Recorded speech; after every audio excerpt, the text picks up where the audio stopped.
पढ़ रहे हो, एकदम तूफानी तैयारी कर रहे हो तो करते रहो, धीरे धीरे समय निकलता जा रहा है और करीब पहुंचते जा रहे हैं नीट 2024 के, बहुत ही जल्दी आने वाला है। और वो दिन भी आ जाएगा जिस दिन के लिए आपने सपने देखे हैं, मेहनत करी है, पूरे साल आपने मेहनत करी है। और कुछ बच्चों ने तो कई सालों से अपनी तैयारी शुरू कर दी थी, क्लास 10वीं में थे तभी दिमाग में आ गया होगा, क्लास 5वीं में रहोगे तभी दिमाग में आ गया होगा कि नीट क्वालीफाई करना है, डॉक्टर बनना है और अपने देश की सेवा करना है, अपने माँ बाप का नाम रोशन करना है। तो भाई साहब पढ़ाई तो करनी पड़ेगी, मेहनत भी एकदम जी तोड़ करनी पड़ेगी। और ये महीना या जो एक महीना है इसमें आपको पूरी जान लगा देनी है, सारी ताकत झोंक देनी है, झोंक दो सारी ताकत, बस झोंक दो, बिना सोचे बिना समझे, बस अपना सारा दिमाग कंसंट्रेट करके फोकस करके अपनी पढ़ाई को समर्पित कर दो। क्योंकि ये अगर आपने क्वालीफाई कर लिया तो ये मान के चलो कि आपके आने वाले समय, आपका आने वाला भविष्य, ये सब सुरक्षित होगा और आपके पेरेंट की भी निश्चिंतता हो जाएगी, वो भी निश्चिंत हो जाएंगे, हमारा बच्चा अब सही लाइन पे आ चुका है और वो अब आगे बढ़ सकता है, अपनी जिंदगी में कुछ बढ़िया कर सकता है। तो इस डर से अपने आपको बाहर निकालना है, मेहनत पूरे अच्छे तरीके से करना है, बाहर निकलना है उस डर से, क्या होगा मेरा, कैसा होगा भविष्य क्या होगा, है ना। तो इन सारे चीजों से निकल करके बाहर आओ और अपनी तैयारी को सही रूप दो। आखिरी अंतिम रूप, अंतिम पड़ाव पर आ चुके हैं, अंतिम चैप्टर चल रहा है हमारे क्लास 12 के सिलेबस का। बायोटेक्नोलॉजी के प्रिंसिपल्स एंड प्रोसेस को समझ लिया था और बायोटेक्नोलॉजी के एप्लीकेशन की बात कर रहे थे। पिछली क्लास में बात करी थी कि बायोटेक्नोलॉजी का एप्लीकेशन है वो बहुत सारी फील्ड में जहां पे हम जेनेटिकली मॉडिफाइड ऑर्गेनिज्म का इस्तेमाल करते हैं, बैक्टीरिया को जेनेटिकली मॉडिफाई करते हैं, प्लांट्स को जेनेटिकली मॉडिफाई करते हैं, फंजाई को जेनेटिकली मॉडिफाई कर सकते हैं, एनिमल्स को जेनेटिकली मॉडिफाई कर सकते हैं और इन सभी जेनेटिकली मॉडिफाइड ऑर्गेनिज्म की मदद से हम बेहतर से बेहतरीन प्रोडक्ट्स बना सकते हैं और उनका इस्तेमाल कर सकते हैं अपनी डेली लाइफ में। ह्यूमन लाइफ को बेहतर बनाने के लिए हम बायोटेक्नोलॉजी के साइंस को डेवलप कर रहे हैं। ये साइंस और टेक्नोलॉजी का एक अजूबा मिक्सचर, एक ऐसा संगम है जिनके मिलन से, जिनके मुलाकात की वजह से हम ज्यादा से ज्यादा प्रोडक्शन और ह्यूमन को सर्विसेज दे पा रहे हैं। हेल्थ की फील्ड में और फूड की फील्ड में हम उन्हें सपोर्ट कर पा रहे हैं, क्योंकि फूड का प्रोडक्शन बहुत जरूरी है ह्यूमन की हेल्थ को मेंटेन करने के लिए और सपोर्ट करने के लिए और साथ साथ ह्यूमन को फूड अवेलेबल कराने के लिए। बायोटेक्नोलॉजी एग्रीकल्चर की फील्ड में जो हम इस चैप्टर में मेनली डील कर रहे हैं, एग्रीकल्चर और मेडिसिन, ये दो एरिया को हम मेनली कवर कर रहे हैं। पिछली क्लास में हमने डिस्कस किया कि एग्रीकल्चर की फील्ड में हम किस तरीके से एग्रीकल्चर नॉर्मली कर सकते हैं। 3 पॉइंट्स हमने डिस्कस किए थे। एक एग्रोकेमिकल बेस्ड एग्रीकल्चर के बारे में डिस्कस किया था, ग्रीन रेवोल्यूशन का कांसेप्ट उसी एग्रोकेमिकल पे बेस्ड था, लेकिन प्रोडक्शन 3 गुना बढ़ गया, 3 टाइम्स बढ़ गया, लेकिन उसके बावजूद भी हमारी डिमांड पूरी नहीं हो रही थी और साथ ही साथ नेचर डैमेज भी हो रहा था। पेस्टिसाइड का इस्तेमाल सॉइल को और वाटर को पोल्यूट कर रहा था, एनवायरमेंट में पोल्यूशन कर रहा था। उसके बाद हमने बायो पेस्टिसाइड्स और बायो डीजल का इस्तेमाल करना शुरू किया, बायोलॉजिकल पेस्टिसाइड्स का इस्तेमाल करना शुरू किया, बायोलॉजिकल केमिकल्स का एग्रोकेमिकल बेस्ड एग्रीकल्चर शुरू किया, organic agriculture not agrochemical, organic agriculture शुरू किया। ऑर्गेनिक फार्मिंग जिसको कहते हैं, ऐसी फार्मिंग जिसमें हम ऑर्गेनिक केमिकल्स मतलब ऑर्गेनिज्म से प्रोड्यूस हुए केमिकल्स को यूज करते हैं, ऐसे पेस्टिसाइड्स यूज करते हैं जो लिविंग ऑर्गेनिज्म के सोर्स से आते हैं। तो याद रखेंगे जो ऑर्गेनिज्म से, लिविंग ऑर्गेनिज्म के सोर्स से प्रोडक्ट्स बनते हैं या जिन्हें हम बायो फर्टिलाइजर्स कहते हैं, बायो पेस्टिसाइड्स कहते हैं, बायोलॉजिकल फर्टिलाइजर्स कहते हैं या मैन्योर कहते हैं, इससे सॉइल की फर्टिलिटी लॉन्ग टर्म तक मेंटेन भी रह पाती है और सॉइल को कोई ऐसा नुकसान भी नहीं होता।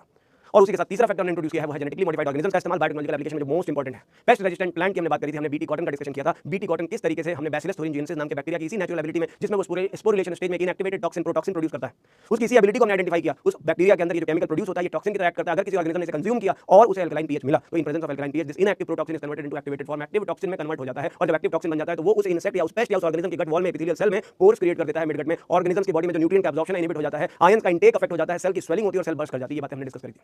उसी कहानी में जो आज का हमारा डिस्कशन होगा, जहां हमने बात को रोका था पेस्ट रेजिस्टेंट प्लांट्स में आरएनए इंटरफेरेंस जिसे एमआरएनए साइलेंसिंग कहते हैं, वही बायोटेक्नोलॉजिकल एप्लीकेशन इन एग्रीकल्चर है। उस पॉइंट को हम डिस्कस करेंगे जो एनसीईआरटी में गिवन है और दूसरा पार्ट है बायोटेक्नोलॉजिकल एप्लीकेशन इन मेडिसिन, आज उसकी भी डिस्कशन करने वाले हैं।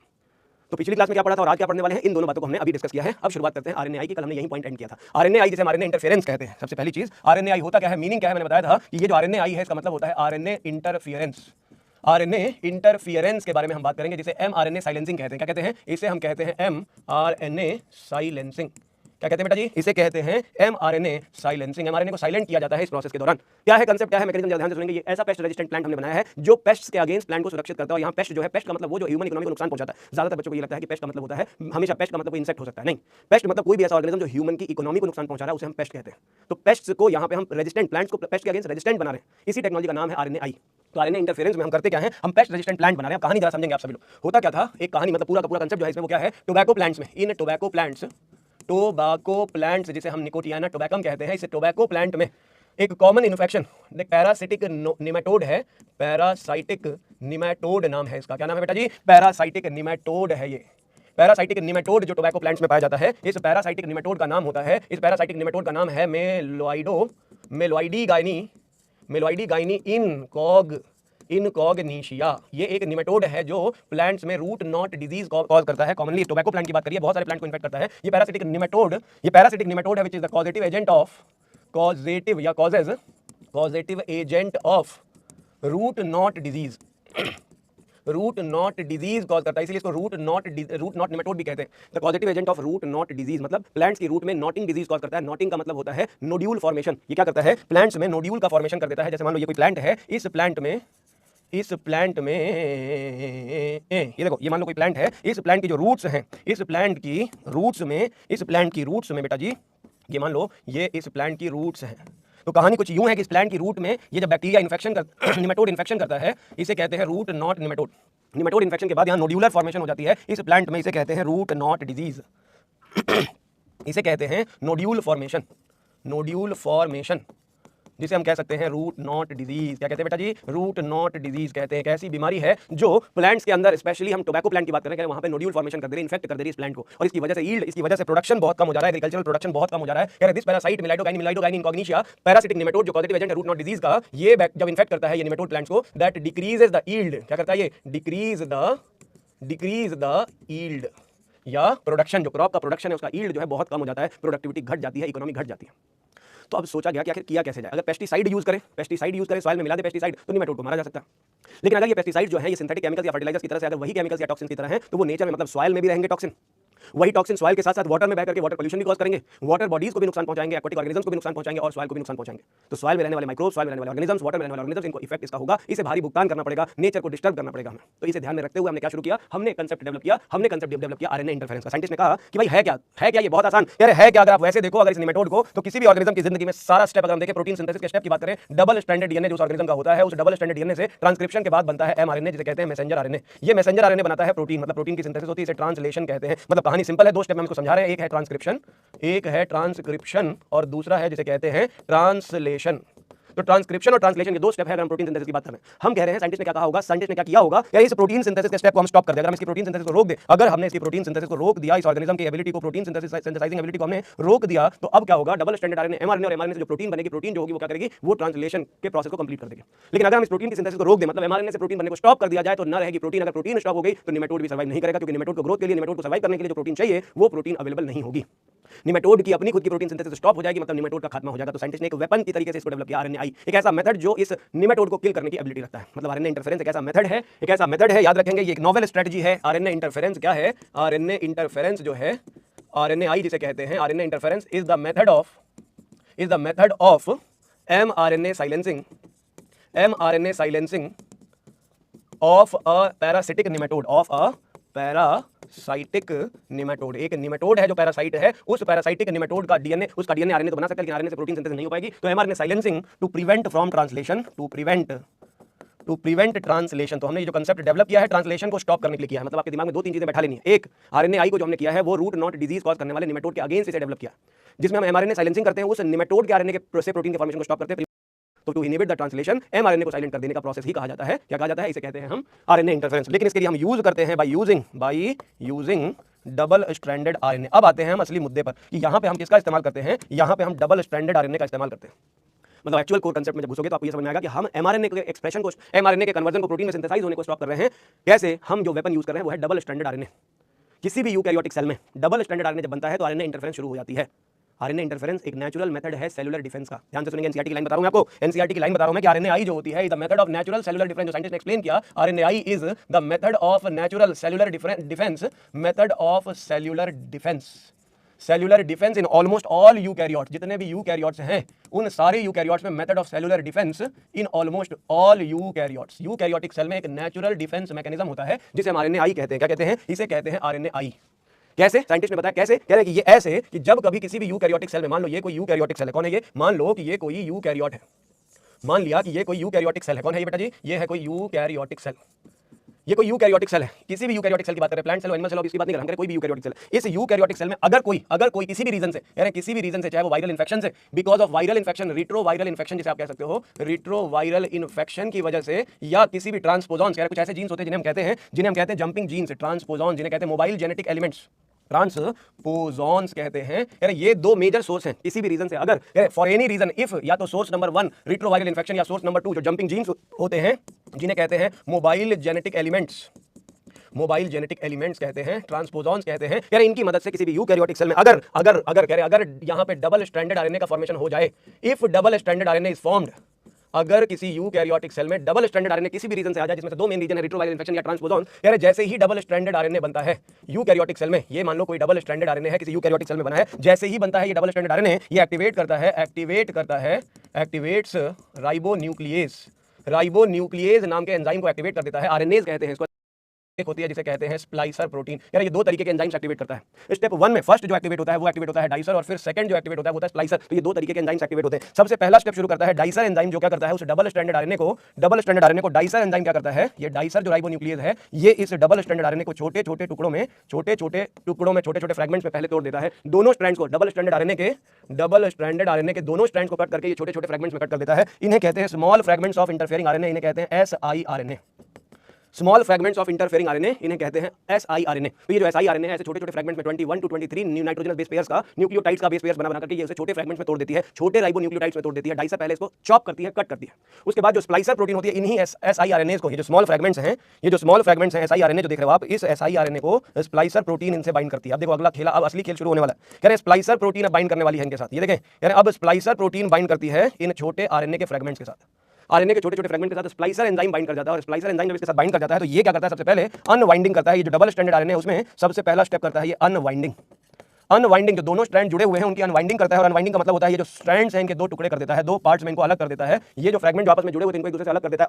और बाय बाइंडिंग विद, कह रहे अलॉन्ग विद बाइंडिंग विद, एक कह रहे एंटी सेंस, इसमें दो स्ट्रैंड्स होते हैं। आरएनए में दो पार्ट्स होते हैं, दो स्ट्रैंड्स होते हैं, एक होता है सेंस स्ट्रैंड और एक होता है anti sense strand. Sense strand वो होता है जो कि टेम्पलेट स्ट्रैंड जैसा होता है। टेम्पलेट स्ट्रैंड मतलब डीएनए के अंदर अगर आप कंपेयर करोगे तो डीएनए के टेम्पलेट स्ट्रैंड जैसा होता है सेंस स्ट्रैंड, तो वो एमआरएनए के स्ट्रैंड से सेम होता है। सेंस स्ट्रैंड वही होता है जो एमआरएनए का स्ट्रैंड होता है, बिल्कुल सेम। एमआरएनए की सिंथेसिस जो हुई है वो अगर कंपेयर करोगे तो डीएनए का सेंस स्ट्रैंड और वो दोनों एक जैसे सीक्वेंस के होते हैं, फर्क बस यूरेसिल और थाइमिन का होता है। तो अगर आप देखोगे तो प्रोटीन की सिंथेसिस उसी सेंस स्ट्रैंड के कॉम्प्लीमेंट्री सेंस स्ट्रैंड की ही मदद से होती है। एमआरएनए जो सिंथेसाइज हुआ वो सेंस स्ट्रैंड है, और वही सेंस स्ट्रैंड होता है वो प्रोटीन सिंथेसिस में मेन रोल प्ले करता है। आप देखोगे कि किसी भी ऑर्गेनिज्म में प्रोटीन की सिंथेसिस किस पे डिपेंड करती है, सेंस स्ट्रैंड से। यहां देखो डबल स्ट्रैंड आरएनए के छोटे छोटे फ्रेगमेंट थे, वो डबल स्ट्रैंड आरएनए के छोटे छोटे फ्रेगमेंट पहले अनवाइंडिंग करते हैं, अनवाइंडिंग करके स्प्लाइसर क्या करता है, इसमें से जो सेंस स्ट्रैंड होता है, ये देखो ये है सेंस स्ट्रैंड है, और इसे कहते हैं anti sense strand. Anti sense strand, तो ये जो स्प्लाइसर एंजाइम होता है ये जुड़ा होता है एंटी सेंस स्ट्रैंड से, एंटी सेंस से जुड़ा होता है, और कट किसको करता है, सेंस स्ट्रैंड को। किसको कट करता है, सेंस स्ट्रैंड को कट करता है। तो इस स्ट्रक्चर को जो आप देख पा रहे हो अभी, anti sense strand along with splicer protein, इसे कहते हैं RISC, इसे कहते हैं RISC, इसे कहते हैं RNA induced silencing complex. RNA induced silencing complex कहते हैं। सीधा सीधा कंसेप्ट ये समझो जरा कि किसी भी यूकैरियोटिक सेल में जब किसी डबल स्ट्रैंडेड आरएनए का फॉर्मेशन होता है, ध्यान से सुनेंगे, किसी भी यूकैरियोटिक सेल में डबल स्ट्रैंडेड आरएनए का जब फॉर्मेशन होता है तो उस डबल स्ट्रैंडेड आरएनए का वजूद खत्म कर दिया जाता है इस मेथड से जिसे हम आरएनएआई कहते हैं। आरएनएआई एक ऐसा मेथड है जिसमें हम आरएनए का सेंस स्ट्रैंड डिसॉल्व कर देते हैं, डाइजेस्ट कर देते हैं, डिस्ट्रॉय कर देते हैं, और एंटी सेंस स्ट्रैंड के साथ प्रोटीन प्रेजेंट रहती है। मतलब अब फ्यूचर में कभी भी इसका सेंस स्ट्रैंड मतलब इसका कॉम्प्लीमेंट्री स्ट्रैंड अगर बन भी जाए किसी वजह से, अगर इस एंटी सेंस का कॉम्प्लीमेंट्री सेंस स्ट्रैंड कहीं बन भी जाए किसी रीजन से, तो उसे भी इमीडिएटली डाइजेस्ट कर दिया जाएगा, डिस्ट्रॉय कर दिया जाएगा। ये जो रिस्क है ये सेंस स्ट्रैंड को ब्रेक कर देता है, डाइजेस्ट कर देता है, और जब सेंस स्ट्रैंड ही डाइजेस्ट हो जाएगा तो प्रोटीन की सिंथेसिस स्टॉप हो जाती है। याद रखेंगे, to stop protein synthesis we have to stop sense strand function. तो सेंस स्ट्रैंड के डाइजेशन की वजह से प्रोटीन सिंथेसिस को रोकने के प्रोसेस को ही हम कहते हैं आरएनए इंटरफेरेंस। साइंटिस्ट ने ये नेचुरल एबिलिटी देखी यूकैरियोटिक सेल में, देखा कि यूकैरियोटिक सेल में जब भी डबल स्ट्रैंडेड आरएनए बनता है उस डबल स्ट्रैंडेड आरएनए को ऐसे ही डिस्ट्रॉय कर दिया जाता है। तो यूकैरियोटिक सेल के अंदर इस तरह के मैकेनिज्म को अगर हम इंड्यूस कर दें तो वो परमानेंटली क्या हो जाएगी, इस डबल स्ट्रैंडेड आरएनए को लेकर के इम्यून हो जाएगी, और उस आरएनए को जिसे सेंस स्ट्रैंड कहते हैं उसे वो डाइजेस्ट कर देगी, प्रोटीन सिंथेसिस नहीं हो पाएगी। इसी कंसेप्ट को इस्तेमाल किया गया था in case of tobacco plants. ये तो हमने कहा मैकेनिज्म, ये जो कंसेप्ट आरएनए का वो ये है, लेकिन जो मैकेनिज्म हमने यूज किया है, हमने जो मैकेनिज्म यूज किया है निमेटोड के अगेंस्ट, आप लिख सकते हैं first experiment, first demonstration of RNAi was performed by Andrew Fire and Craig Mello। जिन्हें नोबेल प्राइज मिला था 2006 में, दे अवॉर्डेड नोबेल प्राइज, इन्हें नोबेल प्राइज मिला था 2006 में इसी काम के लिए। दे वर्कड अपॉन अपना एक्सपेरिमेंट इन्होंने किस पे किया था, दे वर्कड अपॉन, किस पे काम किया था बेटा जी, इन्होंने काम किया था दे वर्कड अपॉन जो निमेटोड था, एक दूसरा निमेटोड था जिसका नाम था सीनोरैबिडाइटिस एलिगेंस पे ये काम किया था। ये आपके लिए एक्स्ट्रा इन्फॉर्मेशन, बट काम की इन्फॉर्मेशन है कि एंड्रयू फायर ने जो आरएनएआई का कंसेप्ट डेवलप किया था वो किस पे किया था बताओगे, इस निमेटोड पे किया था, इसका नाम था सीनोरैबिडाइटिस एलिगेंस पे। क्या नाम है, ये एक फ्री लिविंग सॉयल निमेटोड है, ये सॉयल में रहने वाला एक निमेटोड है, फ्री लिविंग सॉयल निमेटोड है। ये इसके ऊपर इन्होंने एक्सपेरिमेंट किया था, और ये कंसेप्ट फिर बाद में हमने मेलोइडोगाइन इनकॉग्निशा पे किया था। तो मेलोइडोगाइन इनकॉग्निशा में इन्होंने साइंटिस्ट ने क्या किया, इन्होंने क्या किया, मतलब जो मेथड है उसमें क्या किया, इस मेथड में इन्होंने इस्तेमाल किया जो जीन था, जो निमेटोड स्पेसिफिक जीन था, जरा ध्यान से सुने, निमेटोड स्पेसिफिक जीन जो था that was transferred, nematode specific gene was transferred into plant. क्या किया इन्होंने, टोबैको प्लांट में इसको ट्रांसफर कर दिया, निमेटोड स्पेसिफिक जीन को टोबैको प्लांट में इन्होंने ट्रांसफर कर दिया।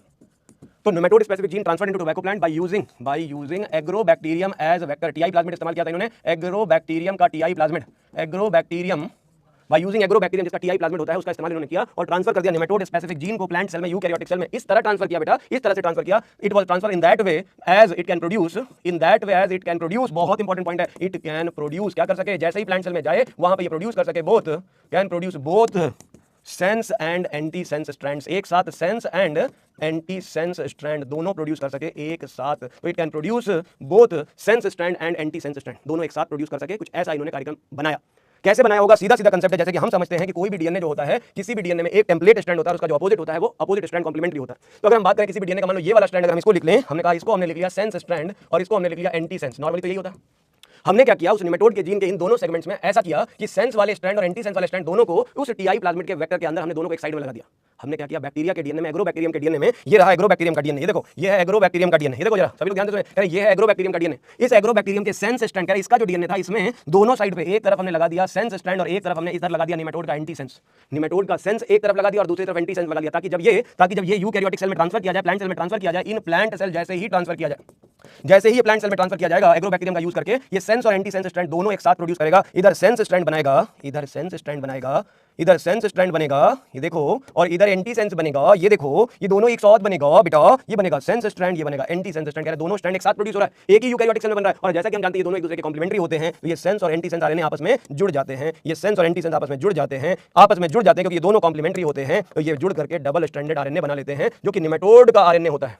ये डबल स्ट्रैंडेड आरएनए बना लेते हैं जो निमेटोड का आरएनए होता है। और जैसे ही double stranded RNA eukaryotic cell में बनता है, किसी भी यूकैरियोटिक सेल में जैसे ही डबल स्ट्रैंडेड आरएनए बनता है, इस डबल स्ट्रैंडेड आरएनए के बनते ही यूकैरियोटिक सेल में सबसे पहले इसके फ्रैगमेंट्स जनरेट होते हैं, उसके बाद इसकी अनवाइंडिंग होती है, और उसके बाद स्प्लाइसर प्रोटीन जो होती है उसमें से जो एंटी सेंस, उसमें से जो सेंस स्ट्रैंड होता है उसे डाइजेस्ट कर देता है। क्या कर देता है? सेंस स्ट्रैंड को डाइजेस्ट कर देता है। क्या कर देता है बेटा? सेंस स्ट्रैंड को डाइजेस्ट कर देता है। एंटी सेंस से जुड़ा है और सेंस को डाइजेस्ट कर देता है, आरएनए इंटरफेरेंस कंप्लीट हो जाती है। तो सिंपल सी कहानी है, ध्यान से सुनेंगे। आरएनए इंटरफेरेंस एक ऐसा मेथड है जिसमें हम एमआरएनए की साइलेंसिंग कर देते हैं, प्रोटीन सिंथेसिस स्टॉप हो जाती है। कैसे किया गया? साइंटिस्ट ने देखा कि all eukaryotes have, almost all eukaryotes have एक नेचुरल एबिलिटी के डबल स्ट्रैंडेड आरएनए को वो मार देते हैं। तो उन्होंने सोचा कि अगर हम ऐसा किसी निमेटोड के लिए कर दे तो टोबैको प्लांट को बचाया जा सकता है। क्या किया? निमेटोड के जीन को निकाला और ऐसा बनाया कि वो सेंस और एंटी सेंस स्ट्रैंड दोनों एक साथ बनाए, उसे प्लांट सेल में ट्रांसफर कर दिया। जैसे ही प्लांट सेल में ट्रांसफर किया, वहां उसने डबल स्ट्रैंडेड आरएनए बनाया। जैसे ही डबल स्ट्रैंडेड आरएनए बना, डाइसर और स्प्लाइसर प्रोटीन एक्टिवेट हो गई। डाइसर और स्प्लाइसर प्रोटीन जिन्हें हम कहते हैं आरएनएज, क्या कहते हैं? इन्हें कहते हैं राइबोन्यूक्लिएज आरएनएज कहते हैं। ये आरएनएज की मदद से क्या करता है? डीएनए को पहले डबल स्ट्रैंडेड आरएनए को पहले छोटे-छोटे पीस में कट करता है, उसके बाद उसमें से सेंस स्ट्रैंड को रिमूव कर देता है। और जब ऐसा होगा, निमेटोड का इन्फेक्शन जब होगा, निमेटोड के अगेंस्ट उसके पास पहले से ही ये रिस्क प्रेजेंट होगा, आरआईएससी। प्लांट के अंदर हमेशा ये आरएनए इंड्यूस्ड साइलेंसिंग कॉम्प्लेक्स मौजूद रहेगा। जब निमेटोड उसे इन्फेक्ट करने आएगा, निमेटोड के आरएनए के अगेंस्ट ये पहले से ही बना हुआ रिस्क उसके सेंस स्ट्रैंड को डाइजेस्ट कर देगा। निमेटोड का जीन आया, उसने उसको डाइजेस्ट कर दिया। निमेटोड आएगा, अपना जीन जब मल्टीप्लाई करना चाहेगा, प्रोटीन बनाना चाहेगा, ये उसकी सेल को डाइजेस्ट कर देगा। तो सीधी सी कहानी है, सीधा सा प्रोसेस है। निमेटोड के रिप्रोडक्शन को स्टॉप कर देना, मल्टीप्लिकेशन को स्टॉप कर देना, उसकी प्रोटीन सिंथेसिस को स्टॉप कर देना, यही है आरएनए इंटरफेरेंस। तो इस मेथड को एनसीईआरटी ने जो एक्सप्लेन किया है कुछ शब्दों में अपनी भाषा में, जरा उसको देखते हैं। एनसीईआरटी में क्या लिखा हुआ है कि पेस्ट रेजिस्टेंट प्लांट अगर आपको बनाना है तो उसमें एग्जांपल दिया है कुछ निमेटोड्स हैं जो कि पैरासाइट है, वाइड वैरायटी ऑफ प्लांट्स और एनिमल्स। मतलब निमेटोड प्लांट के लिए भी पैरासाइट होते हैं और एनिमल्स में भी पैरासाइट्स होते हैं, इंक्लूडिंग ह्यूमन बीइंग। ह्यूमन के भी कई सारे निमेटोड इन्फेक्शन आपने पढ़े हुए हैं। लेकिन हम जहां पढ़ रहे हैं, बात कर रहे हैं, वो एक ऐसा निमेटोड जिसे हम सॉइल निमेटोड, मिलवाइडो प्लांट निमेटोड कहते हैं, जिसका नाम है Meloidogyne incognita, that infect the root of the tobacco plants, जिसकी वजह से great reduction in the yield production of the crop, या इस टोबैको प्लांट के प्रोडक्शन में कमी आ जाती है। क्योंकि एक नोवेल स्ट्रेटजी अडॉप्ट की गई, साइंटिस्ट ने खोजी जो इस इन्फेक्शन या इन्फेस्टेशन को रोकती है by the process of RNA interference. RNAi जिसे कहते हैं, RNAi takes place in all eukaryote. बहुत important point, it is present in all eukaryotic organism as a method of cellular defence. मतलब जब डीएसआरएनए बनेगा उसको आरएनएआई के थ्रू डिस्ट्रॉय कर दिया जाता है। इसी कांसेप्ट को इन्होंने यूज किया। This method involves silencing of specific mRNA due to the complementary double stranded RNA molecule. याद रखेंगे इसमें यूज किया जाता है double stranded RNA molecule that binds to and prevent the translation. ये क्या प्रिवेंट करता है? ट्रांसलेशन को प्रिवेंट करता है। तो कुछ खास पॉइंट है, याद रखने हैं। और इसका सोर्स क्या होता है कॉम्प्लीमेंट्री आरएनए का? या तो कोई रेट्रोवायरस या वायरस इन्फेक्शन की वजह से होता है, या फिर हम इस्तेमाल करते हैं इसके लिए आरएनए इंटरमीडिएट को यूज करने वाले मोबाइल जेनेटिक एलिमेंट जिन्हें ट्रांसपोजॉन। तो याद रखेंगे जंपिंग जीन्स होते हैं, जिसको बारबरा मैक्लिंटॉक ने जिया मेज प्लांट से खोजा था, और इसका इस्तेमाल किया जाता है आरएनए इंटरफेरेंस में। उसके बाद बात आती है using agrobacterium vector nematode specific jeans were introduced into the host plant. The introduction was such that it will produce, ध्यान से देखें, सेंस और एंटी सेंस आरएनए ये दोनों एक साथ होस्ट सेल में बनाए, इस तरीके से इसको ट्रांसफर किया गया। एग्रोबैक्टीरियम का इस्तेमाल किया गया था एज अ वेक्टर। यानी दीज टू आरएनएज जो सेंस और एंटी सेंस जो कॉम्प्लीमेंट्री हैं, एक दूसरे के आपस में जुड़ करके डबल स्ट्रैंडेड आरएनए बना लेते हैं, और इसी की वजह से इनिशिएट होता है एंड दस इनिशिएट आरएनएआई। और इसी की मदद से ये साइलेंस कर देते हैं specific mRNA of nematode. Nematode का डिस्ट्रक्शन हो गया, निमेटोड की प्रोटीन सिंथेसिस स्टॉप हो जाती है। The sequence of that the parasite could not survive in a transgenic host expressing interfering RNA. जिस प्लांट में इंटरफेरिंग आरएनए होगा उसमें निमेटोड इन्फेक्शन रुक जाएगा। The transgenic plant therefore get itself protected from the parasite। मतलब हमें pesticide की जरूरत भी नहीं पड़ी, पैरासाइट अपने आप मर गया, पैरासाइट का सर्वाइवल अपने आप स्टॉप हो गया because of RNA interference technology, जो कि बायोटेक्नोलॉजी का इंपॉर्टेंट एप्लीकेशन है क्रॉप के लिए, एग्रीकल्चर प्रोडक्शन के लिए। तो पेस्ट रेजिस्टेंट क्रॉप के लिए एक और इंपॉर्टेंट बीटी कॉटन के बाद हमने जो पढ़ा वो है आरएनएआई। अगला है बायोटेक्नोलॉजिकल एप्लीकेशन इन मेडिसिन। दवाओं की फील्ड में भी बायोटेक्नोलॉजी बहुत इंपॉर्टेंट रोल प्ले कर रही है। कई सारे केमिकल्स, एंटीबायोटिक्स बैक्टीरिया की मदद से प्रोड्यूस होते हैं, ईस्ट की मदद से प्रोड्यूस होते हैं, फंजाई कुछ केमिकल्स प्रोड्यूस करते हैं। कह रहे हैं इन सारे केमिकल्स को हम बैक्टीरिया का माइक्रोब्स का इस्तेमाल करके रिकॉम्बिनेंट फॉर्म में तैयार कर रहे हैं। इन्हें रिकॉम्बिनेंट थेरेपेटिक्स कहते हैं, जिनका इस्तेमाल हम मेडिसिन की फील्ड में कर रहे हैं। मेडिसिन की फील्ड में बायोटेक्नोलॉजी का बहुत सारा यूज है, न केवल इंसुलिन बनाने में। मतलब इस चैप्टर में जो हम मेनली पढ़ेंगे वो है जेनेटिकली इंजीनियर्ड इंसुलिन के बारे में पढ़ेंगे। हम जेनेटिकली इंजीनियर्ड इंसुलिन के बारे में पढ़ेंगे, जो ह्यूमन इंसुलिन है, जिसे ह्यूम्यूलिन कहा जाएगा। क्या कहा जाएगा? Human insulin. जो जेनेटिकली इंजीनियर्ड ह्यूमन इंसुलिन बनाई गई थी, that was also named as Humulin. याद रखेंगे ये केवल जेनेटिकली इंजीनियर्ड ह्यूमन इंसुलिन के लिए टर्म यूज किया जाता है। इसके अलावा हम यहाँ पे सेकंड पॉइंट पढ़ते हैं वो है जीन थेरेपी। सेकंड पॉइंट पढ़ते हैं जीन थेरेपी, और जो थर्ड पॉइंट पढ़ते हैं that is the molecular diagnosis. Molecular diagnosis. तो ये तीन बहुत इंपॉर्टेंट पार्ट हैं जो रिलेटेड है बायोटेक्नोलॉजी को मेडिसिन की फील्ड में अगर आप यूज करते हो तो आप समझो कि रिकॉम्बिनेंट प्रोटीन जो बनाई जा रही है मेडिसिन, हम पहले ही ऑप्शन को देखें, पहले ऑप्शन को अगर देखें और रिलेट करके, पहले हम क्या करते थे, इंसुलिन जो प्रोड्यूस हो रही है वो दूसरे एनिमल से लेकर के आते थे। भाई ह्यूमन में भी इंसुलिन है, दूसरे एनिमल में भी इंसुलिन है, छिपा हुआ जीन तो हम सब में कहीं ना कोई सेम है, हम भी एक दूसरे के रिश्तेदार हैं। क्या जेनेटिक सिमिलरिटी कहीं ना कहीं तो होगी, तभी तो हमारी ये प्रोटीन एक दूसरे जैसे सेम है, कॉमन है। मतलब इंसुलिन हम भी बनाते हैं, इंसुलिन काऊ भी बनाती है, इंसुलिन बफेलो भी बनाती है, इंसुलिन पिग भी बनाता है। तो हम क्या करते थे, इंसुलिन को किसी दूसरे एनिमल से लेकर के आते थे, लेकिन उसका रिजल्ट अच्छा नहीं था, उससे कुछ allergic response, allergic reaction generate हो रही। क्यों? क्योंकि वो किसी और एनिमल का था, किसी और स्पीशीज से लाई हुई प्रोटीन है। तो किसी और स्पीशीज से लाई हुई प्रोटीन बॉडी में इम्यूनोलॉजिकल रिस्पांस जनरेट कर सकती है। अगर उसे ब्लड में ट्रांसफर करोगे तो ब्लड में जाते ही वो एक एंटीजन की तरह एक्ट कर सकती है। तो साइंटिस्ट ने सोचा कि हम यूज तो कर रहे हैं, ठीक बात है, लेकिन इससे एलर्जीज आ रही है, हेल्थ में कुछ दूसरे इफेक्ट आ रहे हैं, क्या हम इसको ओवरकम कर सकते हैं? तो बायोटेक्नोलॉजी की साइंस जो इमर्ज हो रही थी, साइंटिस्ट ने इसका इस्तेमाल किया और इससे बेहतरीन से बेहतरीन रिजल्ट्स मिले। एलर्जिक रिएक्शंस के चांसेस को हमने मिनिमाइज किया और हमने प्रोड्यूस किया ह्यूमन इंसुलिन को जेनेटिकली। तो इस कंसेप्ट में आप देखोगे जो एनसीईआरटी में लिखे हुए पॉइंट्स है थेरेपेटिक्स के फील्ड में, अगर हम फार्मास्यूटिकल्स की फील्ड में देखें तो हम बहुत सारी ड्रग्स बना रहे हैं, थेरेपेटिक्स बना रहे हैं जो बायोटेक्नोलॉजी की फील्ड में अब तक अगर आप देखा जाए एनसीईआरटी के डेटा के हिसाब से तो वर्ल्ड वाइड अप्रोक्सीमेटली हमने 30 रिकॉम्बिनेंट थेरेपेटिक्स, रिकॉम्बिनेंट थेरेप्यूटिक्स को बना लिया है। तो वर्ल्ड वाइड 30 या उससे ज्यादा हम रिकॉम्बिनेंट बना चुके हैं और उससे भी ज्यादा बनाने की कोशिश कर रहे हैं, अभी भी हमारा काम जारी है। लेकिन आउट ऑफ दीज इन 30 में से out of these 12 are being marketed in India, marketed in our country. हमारे देश में इंडिया में अगर आप देखो तो यहाँ पे 12 थेरेपेटिक्स को हम रिकॉम्बिनेंट थेरेपेटिक्स को मार्केट कर रहे हैं, सेल कर रहे हैं, उनका इस्तेमाल कर रहे हैं। उन्हीं में से एक है जेनेटिकली इंजीनियर्ड इंसुलिन। तो इसी में से एक एग्जांपल जो हम पढ़ने जा रहे हैं वो है ह्यूम्यूलिन या जेनेटिकली इंजीनियर्ड इंसुलिन। बहुत इंपॉर्टेंट कंसेप्ट है, बहुत इंपॉर्टेंट क्वेश्चन है जेनेटिकली इंजीनियर्ड इंसुलिन। इसको समझने के लिए पहले बेसिक समझनी होंगी, बेसिक पॉइंट्स समझने होंगे। जैसे हम सभी जानते हैं कि इंसुलिन एक प्रोटीन हार्मोन है, पेप्टाइड हार्मोन है। Insulin is a peptide hormone. Insulin एक तरह का पेप्टाइड हार्मोन है, synthesise from beta cells of pancreas, beta cells of islets of Langerhans in pancreas. जो पैनक्रियास है हमारी एक मिक्स्ड ग्लैंड होती है, जैसे कि हम सभी जानते हैं पैनक्रियास जो होती है एक मिक्स्ड ग्लैंड होती है, जो एक्सोक्राइन भी है और इंडोक्राइन भी है। लेकिन इसके इंडोक्राइन पार्ट में एक हार्मोन प्रोड्यूस होता है जिसका नाम है इंसुलिन, बट इसकी सिंथेसिस एज प्रो हार्मोन होती है। याद रखें, insulin peptide hormone synthesised from the beta cells of pancreas as inactive, किस फॉर्म में? Inactive pro hormone form. किस फॉर्म में बनाई जाती है? प्रो हार्मोन फॉर्म में बनाई जाती है, जिसे हम प्रो इंसुलिन कहते हैं। मतलब मैच्योर फॉर्म से, फंक्शनल फॉर्म से पहले एक इनएक्टिव फॉर्म बनाया जाता है, प्रो इंसुलिन फॉर्म। तो इसका मतलब पैनक्रियास में इसकी सिंथेसिस इनएक्टिव फॉर्म में होती है। फंक्शनल होने के लिए इस प्रो इंसुलिन को फंक्शनल बनने के लिए अपने अंदर कुछ मॉडिफिकेशन करनी पड़ती है। जैसे अगर आप नॉर्मली देखोगे ये जो प्रो इंसुलिन होती है, नॉर्मली अगर आप देखोगे तो इस प्रो इंसुलिन, ये जो प्रो हार्मोन है, प्रो इंसुलिन नाम का जो हार्मोन है जिसे प्रो इंसुलिन कहते हैं, ये इसके अंदर से कुछ मॉडिफिकेशन की जाती है और फाइनली बनाया जाता है active form of insulin, active hormone बनाया जाता है, एक्टिव हार्मोन इंसुलिन कहते हैं। अब आपके अंदर क्यूरियोसिटी होगी, जानने की इच्छा होगी कि आखिर क्या डिफरेंस है। इस 3 तरह की चेन्स होती हैं। क्या होती हैं? 3 तरह की चेन्स होती हैं किसी नॉर्मल इंसुलिन में। एक होती है अल्फा चेन, या उसे हम ए चेन ऑफ पॉलीपेप्टाइड कहते हैं। देखो ये मान लो ए चेन ऑफ पॉलीपेप्टाइड है, ये ए चेन ऑफ पॉलीपेप्टाइड है और ये रही बी चेन ऑफ पॉलीपेप्टाइड। ये थी ए चेन ऑफ पॉलीपेप्टाइड और ये है बी चेन ऑफ पॉलीपेप्टाइड कह रहे हैं। और इस इनएक्टिव प्रो इंसुलिन को एक्टिवेट करने के लिए इसके अंदर से कुछ मॉडिफिकेशन की जाती है और फाइनली बनाया जाता है active form of insulin, active hormone बनाया जाता है, एक्टिव हार्मोन इंसुलिन कहते हैं।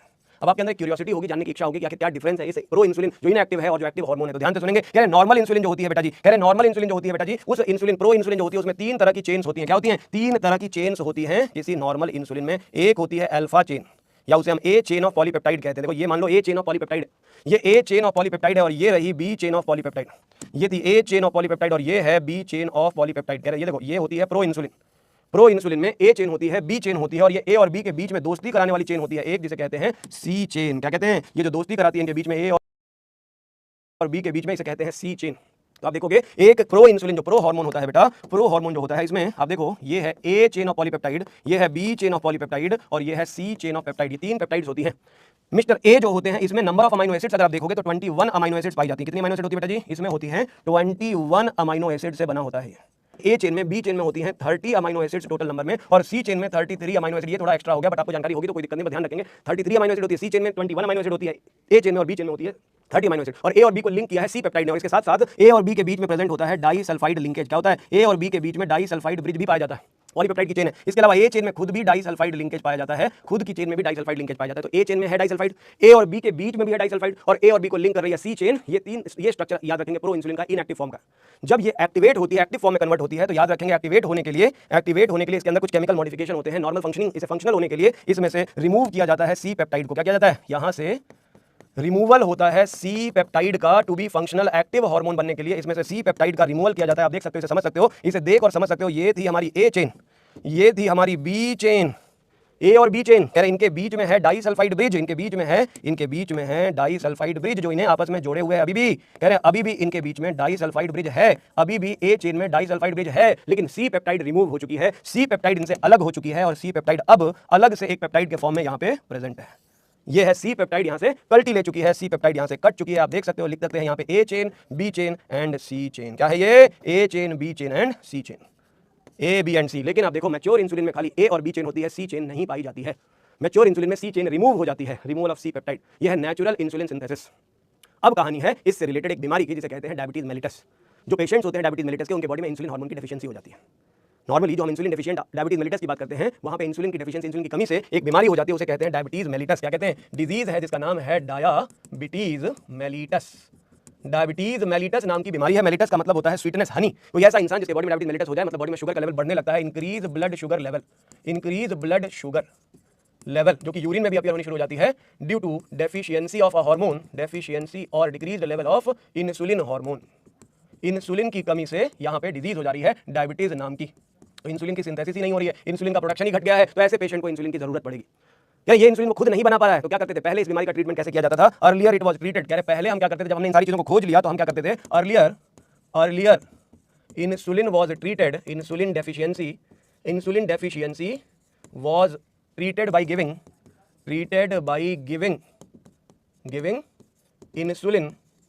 Insulin extracted from the dead bodies of animals. ये डेड एनिमल्स से एक्सट्रैक्ट किया जाता था। डेड एनिमल्स की पैनक्रियाटिक सेल्स जो स्लॉटर हाउसेज में होते हैं, स्लॉटर्ड एनिमल्स होते हैं, डेड एनिमल्स होते हैं, स्लॉटर्ड हाउसेज, जो कैटल या पिग की डेड बॉडीज होती है, उनकी पैनक्रियाटिक सेल्स से निकाला जाता था। तो earlier insulin deficiency treated by giving insulin extracted from the dead animals pancreatic cells. कहां से निकालते थे? Pancreatic cells of dead animals से इसको पहले तैयार किया जाता था। लेकिन जैसे कि मैंने थोड़ी देर पहले बताया, किसी और एनिमल की बॉडी से निकाली गई प्रोटीन में एलर्जिक रिस्पांस जनरेट हो सकता है, इम्यूनोलॉजिकल रिस्पांस जनरेट हो सकता है। तो ऐसे केमिकल जो किसी और एनिमल से आएंगे, this can generate immunological response. क्या जनरेट करता है? ये जनरेट करता है इम्यूनोलॉजिकल रेस्पॉन्स जनरेट करता है। ये जो कि अर्लियर हम इंसुलिन को ट्रीट करते थे, इंसुलिन डेफिशिएंसी को ट्रीट करते थे। किसी और एनिमल से प्रोटीन लेकर के आओगे भाई, तो ऑब्वियस सी बात है बॉडी इम्यूनोलॉजिकल रेस्पॉन्स जनरेट करेगी। तो हमारे लिए एक बड़ा चैलेंज था। बायोटेक्नोलॉजी ने इसका सॉल्यूशन तो दिया, लेकिन हमारे पास अभी भी बड़ा चैलेंज था कि हम मैच्योर इंसुलिन की सिंथेसिस करें। ये जो मैच्योर इंसुलिन आप देख पा रहे हो, जिसमें केवल ए चेन और बी चेन है, इसे कहते हैं मैच्योर इंसुलिन। तो हमें अब मैच्योर इंसुलिन की सिंथेसिस करनी थी। मैच्योर इंसुलिन की सिंथेसिस करना, this was the biggest challenge of हमारे लिए। जो टारगेट था इस बीमारी को ट्रीट करने का, वो this was the biggest challenge. इस चैलेंज को पूरा किया एक अमेरिकन कंपनी जिसका नाम था एली लिली। तो ध्यान से सुनेंगे, इंपॉर्टेंट क्वेश्चन है, इंपॉर्टेंट पॉइंट है, ध्यान से सुनेंगे। The biggest challenge, the major challenge for the preparation of human insulin, major challenge for the preparation of human insulin was to produce human insulin in mature form। और जैसा कि हम सभी जानते हैं, मैच्योर फॉर्म इसका एक्टिव फॉर्म होता है, that is A and B chain without C peptide. तो ये एक बड़ा चैलेंज था लोगों के लिए। अननेसेसरली हम सी पेप्टाइड को भी सिंथेसाइज करें, अननेसेसरली हम सी पेप्टाइड को बनाए भी और उसे एक्टिवेट करने के लिए उसका सी पेप्टाइड रिमूव करके वापस फिर उसको एक्टिव फॉर्म में कन्वर्ट करें। अगर एक स्टेप एक्स्ट्रा करने की क्या जरूरत है? डायरेक्ट मैच्योर इंसुलिन ही क्यों ना बना लेते? डायरेक्ट ऐसी इंसुलिन क्यों नहीं बना लेते जिसके अंदर केवल ए और बी चेन है, जिसमें डाइसल्फाइड ब्रिजेस है, सी पेप्टाइड ना हो।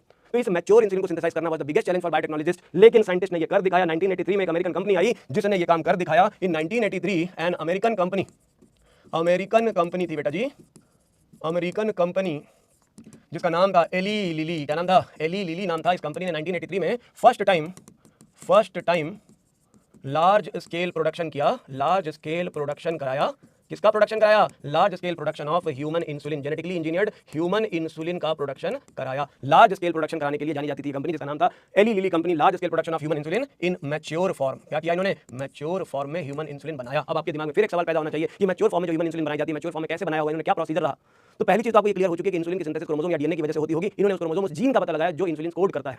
उस जीन को जिसकी मदद से इंसुलिन कोड होती है, उसको इन्होंने पता लगाया। ऐसा जीन इन्होंने क्रोमोसोम से एक्सट्रैक्ट किया। कह रहे ह्यूमन की सेल में, ये है ह्यूमन सेल। ये क्या किया इन्होंने? मैच्योर फॉर्म में ह्यूमन इंसुलिन बनाया। अब आपके दिमाग में फिर एक सवाल पैदा होना चाहिए कि मैच्योर फॉर्म में जो ह्यूमन इंसुलिन बनाई जाती है, मैच्योर फॉर्म में कैसे बनाया हुआ, इन्होंने क्या प्रोसीजर रहा? तो पहली चीज तो आपको ये क्लियर हो चुकी है कि इंसुलिन की सिंथेसिस क्रोमोसोम या डीएनए की वजह से होती होगी। इन्होंने उस क्रोमोसोम, उस जीन का पता लगाया जो इंसुलिन कोड करता है। उस जीन को जिसकी मदद से इंसुलिन कोड होती है, उसको इन्होंने पता लगाया। ऐसा जीन इन्होंने क्रोमोसोम से एक्सट्रैक्ट किया। कह रहे ह्यूमन की सेल में, ये है ह्यूमन सेल, ये ह्यूमन सेल का न्यूक्लियस। कह रहे ये ह्यूमन की सेल, ये उसके ह्यूमन की सेल का न्यूक्लियस है। और इस ह्यूमन सेल में, इसके क्रोमोसोम में, क्रोमोसोम नंबर 11 पे वो साइट थी जहां पे gene were located, genes coding for chain, जो पेप्टाइड की चेन थी, chain A and chain B of insulin. कह रहे इन दोनों चेन को सिंथेसाइज करने वाले जीन को साइंटिस्ट ने आइडेंटिफाई किया कि क्रोमोसोम नंबर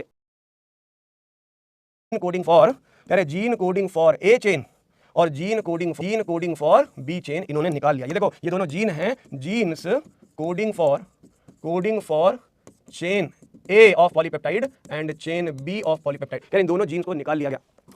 और बाय यूजिंग द वेक्टर, इन्होंने वेक्टर का इस्तेमाल करके इन्होंने क्या किया, इन्होंने PBR322 वेक्टर की मदद से PBR322 वेक्टर, इन्होंने वेक्टर का इस्तेमाल करके इन्होंने क्या किया, इन्होंने PBR322 वेक्टर की मदद से PBR322 वेक्टर की मदद से एज वेक्टर इन्होंने इनको यूज किया PBR322 को, और फिर इन्हें ट्रांसफर कर दिया सेपरेटली इनटू डिफरेंट होस्ट, अलग अलग होस्ट सेल में ट्रांसफर कर दिया। इसे ट्रांसफर कर दिया अलग अलग होस्ट सेल में, transferred into the different host cells. जो बैक्टीरियम था ई कोलाई, हमने यूज किया ई कोलाई को as a host cell. E coli नाम के बैक्टीरियम में हमने ट्रांसफर कर दिया PBR322 की मदद से। PBR322 को हमने एज अ वेक्टर यूज किया है, इसमें PBR322 को हमने एज अ वेक्टर यूज किया है। दोनों ई कोलाई में हमने इसको ट्रांसफर कर दिया। एक ने चेन ए को एक्सप्रेस किया, और दूसरे ने चेन बी को एक्सप्रेस करा लिया, और इन दोनों को एक कॉमन सॉल्यूशन में रख करके इन दोनों की मदद से हमने क्या किया, एक सॉल्यूशन में रख करके ए और बी चेन को आपस में जोड़ दिया। तो ये जो ए चेन और बी चेन थी उसकी मदद से आपस में ये जुड़ गए, और हमने इसको मैच्योर इंसुलिन के फॉर्म में सिंथेसाइज कर लिया। डाइसल्फाइड ब्रिजेस ए और बी चेन के बीच में बन गए, और इसी की मदद से हमने मैच्योर इंसुलिन बना लिया, मैच्योर इंसुलिन प्रोड्यूस कर लिया है, जिसको अब ह्यूमन यूज के लिए इस्तेमाल किया जाता है। ह्यूमन इसे कंज्यूम करते हैं, इंजेक्शन के थ्रू ओरली नहीं दिया जाता, क्योंकि इंसुलिन एक पेप्टाइड है, डाइजेस्टिव एंजाइम उसे डाइजेस्ट कर देंगे, याद रखेंगे। इंसुलिन जो जेनेटिकली इंजीनियर्ड इंसुलिन ह्यूमुलिन हमने भी बताया, this is not given by oral method, लिखेंगे इंसुलिन जो जेनेटिकली इंजीनियर्ड इंसुलिन जिसे हम ह्यूमन इंसुलिन कहते हैं, ह्यूमन इंसुलिन जिसे ह्यूमुलिन कहा जाता है, is not given by oral administration since it is a peptide hormone। कैसा हार्मोन है बेटा जी? ये है एक peptide hormone. Since it is digested by the hydrolytic enzymes, हमारे एंजाइम्स जो होते हैं उसे डाइजेस्ट कर देंगे, इसीलिए it is given by injection, it is injected into the body, it is administered by injection, मतलब इसे डाइजेशन से बचाने के लिए इंजेक्ट किया जाता है बॉडी के अंदर। तो बड़ा ही सिंपल मेथड है। हमने जीन को आइडेंटिफाई किया, वो जीन जो ए चेन बना सकता था, वो जीन जो बी चेन बना सकता था, इन दोनों को अलग अलग वेक्टर्स में हमने PBR322 की मदद से हमने दो अलग अलग होस्ट सेल में सेपरेटली प्रोड्यूस किया, both are produce separately and then transferred into a common solution, जहां पे इन दोनों के बीच में आपस में जहां बॉन्ड थे, जहां सल्फर था, उससे लिंक बन गई, डाइसल्फाइड लिंकेज बन गई, मैच्योर इंसुलिन तैयार हो गई। उसके बाद हम इसको प्यूरिफाई कर लेते हैं और इसका इस्तेमाल पब्लिक पर्पस से करते हैं ह्यूमन के कंजम्पशन। तो ये था आपका जेनेटिकली इंजीनियर्ड इंसुलिन, जिसको आप अगर एनसीईआरटी के पॉइंट से देखोगे, हर लाइन यहाँ पे लिखी हुई है, सारी बातें यहाँ लिखी हुई हैं, सब कुछ लिखा हुआ है। आप देखो, management of adult onset of diabetes, एक ऐसी बीमारी जो डायबिटीज है, जो कि बॉडी के अंदर इंसुलिन की डेफिशिएंसी से हो रही है, इसको कैसे हम ट्रीट कर सकते हैं, मैनेज कर सकते हैं, by giving insulin at regular time intervals. What would a diabetic patient do if enough insulin is not synthesised? अगर एनफ इंसुलिन नहीं अवेलेबल तो क्या किया जाएगा? If you discuss this, you would soon realise that one would have to isolate and use the insulin from other animals. किसी animal से लेकर के आना पड़ेगा। Would the insulin isolated from other animal is just effective as secreted by human? क्या ये उतना effective होगा? क्या उसका जवाब यहाँ पे आप देखेंगे, क्या ये कोई इम्यून रेस्पॉन्स जनरेट नहीं करेगा ह्यूमन बॉडी में? तो किसी और की प्रोटीन जब भी ह्यूमन बॉडी में आएगी, ह्यूमन बॉडी अगर उसे नॉन सेल्फ प्रोटीन कंसीडर कर रही है, तो ऑब्वियसली बात है इम्यूनोलॉजिकल रिस्पांस जनरेट होंगे, और ऐसे में हमारी वो इंसुलिन कुछ ना कुछ इम्यूनोलॉजिकल एक्टिविटी करने की वजह से वो नॉन फंक्शनल हो सकती है, उतनी इफेक्टिव नहीं रह सकती है। इसलिए now imagine if bacterium were available that could make human insulin. यही है जेनेटिक इंजीनियरिंग, यही है बायोटेक्नोलॉजी की emergence. Insulin used for diabetes was earlier extracted from the pancreas of the dead animals, slaughtered animals, cattle या pig से निकाला जाता था। Insulin from an animal source do cause some patient to develop allergy, या कोई ना कोई reaction हो जाती थी बॉडी में। इसलिए हमने क्या किया, इंसुलिन को स्टडी किया कि आखिर ये कहां से बनती है। तो इन्होंने बताया कि इंसुलिन में एक चेन ए होती है, एक चेन बी होती है, इंसुलिन में चेन ए होती है, इंसुलिन में चेन बी होती है, और इनके बीच में लिंकेज होती है डाइसल्फाइड ब्रिजेस की। तो अगर हम बात करते हैं, insulin is synthesised as pro hormone, inactive form में बनती है, और इस इनएक्टिव फॉर्म को प्रो इंसुलिन कहा जाता है, और इसके पहले से फुली मैच्योर होने से पहले इसे प्रोसेस किया जाता है और फंक्शनल हार्मोन में से कन्वर्ट किया जाता है सी पेप्टाइड को रिमूव करके। तो विच कंटेन्स एक्स्ट्रा स्ट्रेच, मतलब प्रो हार्मोन में एक्स्ट्रा स्ट्रेच होता है सी पेप्टाइड का, लेकिन जब ये मैच्योर होती है तो सी पेप्टाइड को रिमूव कर दिया जाता है। This C peptide is not present in mature insulin, most important question ध्यान रखेंगे, and is removed during maturation into insulin. Main challenge for this, लोगों के लिए बड़ा चैलेंज था कि रिकॉम्बिनेंट टेक्निक के थ्रू हम इंसुलिन बना तो लें, लेकिन मैच्योर फॉर्म में हमें बनाना था, जिसमें ए चेन अलग, बी चेन अलग और सी चेन की जरूरत ही नहीं है। विदाउट सी चेन हम बनाएंगे। तो 1983 में एली लिली नाम की कंपनी ने, अमेरिकन कंपनी ने प्रिपेयर किया 2 DNA sequence corresponding to A chain और बी चेन, और उन लोगों ने क्या किया, ह्यूमन इंसुलिन को उन्होंने प्रिपेयर किया, इंट्रोड्यूस कर दिया प्लाज्मिड के थ्रू ई कोलाई में, जहां पे इंसुलिन की चेन प्रोड्यूस हुई। चेन ए और बी जो अलग अलग प्रोड्यूस की गई थी, उन दोनों को एक्सट्रैक्ट किया गया और उन दोनों को कंबाइन कर दिया, उनके बीच में डाइसल्फाइड ब्रिजेस बना करके, और फाइनली हमें मैच्योर इंसुलिन मिल जाती है। तो आप देखोगे कि इस पूरे प्रोसेस के दौरान जेनेटिकली इंजीनियर्ड इंसुलिन, एक तो जेनेटिकली इंजीनियर्ड इंसुलिन, इंसुलिन की इंपॉर्टेंस क्या है? इंसुलिन एक हार्मोन है, कहां से सीक्रेट होता है? पैनक्रियाटिक सेल से, बीटा सेल से, आइलेट्स ऑफ लैंगरहैंस का पार्ट है। ये हमारी बॉडी में ग्लूकोज के लेवल को नियंत्रित करती है, ग्लूकोज जब ज्यादा हो जाता है तो उसे कम करती है, लेकिन अगर इंसुलिन नहीं होगी तो ग्लूकोज बहुत बढ़ जाएगी और हमें डायबिटीज हो जाती है। डायबिटीज के ट्रीटमेंट के लिए पहले हम एनिमल से इंसुलिन लेते थे, बाद में हमने एनिमल्स के बने हुए इंसुलिन का इस्तेमाल करना शुरू कर दिया, लेकिन वो भी एलर्जिक रिस्पांस या कोई ना कोई इम्यूनोलॉजिकल रिस्पांस जनरेट करती थी। इसलिए हमने सोचा कि अब ह्यूमन इंसुलिन बनाई जाए। ह्यूमन इंसुलिन कैसे बनाई जाएगी? चेन ए को अलग बनाया जाएगा, चेन बी को अलग बनाया जाएगा, और दोनों को आपस में लिंक कर दिया जाएगा डाइसल्फाइड ब्रिजेस से, फाइनली मैच्योर इंसुलिन बन जाएगी, जिसे ओरली ना देकर के इंजेक्शन के थ्रू दिया जाता है। तो एली लिली नाम की कंपनी, और कुछ इंपॉर्टेंट पॉइंट्स थे जो यहां डिस्कस कर दिए। अगला टॉपिक है जीन की थेरेपी, मतलब मॉलिक्यूलर, इसी आपके जो recombinant DNA technology, genetic engineering का एप्लीकेशन हम पढ़ रहे हैं, बायोटेक्नोलॉजी का एप्लीकेशन पढ़ रहे हैं in the field of medicine, उसी का इंपॉर्टेंट पार्ट है जीन थेरेपी, जिसको सीधी सीधी बात करें, correction of genetic disorders. Therapy का मतलब होता है ट्रीटमेंट। तो किसी भी जेनेटिक डिजीज के ट्रीटमेंट के लिए ट्रीटमेंट ऑफ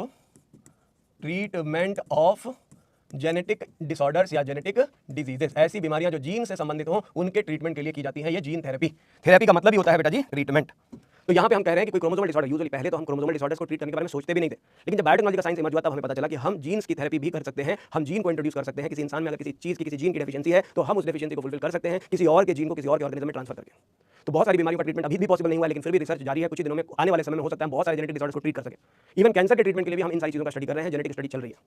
लेकिन अगर हम बात करें जीन थेरेपी, जो इस चैप्टर में बेसिकली एक्सप्लेन किया है वो किससे रिलेटेड है, तो एक बीमारी के बारे में यहाँ एक्सप्लेन किया गया है, SCID। एक डिजीज है जिसका नाम है SCID, जिसे कहते हैं सीवियर कंबाइंड इम्यूनो डेफिशिएंसी। क्या कहते हैं इसे? कहते हैं severe combined immuno deficiency.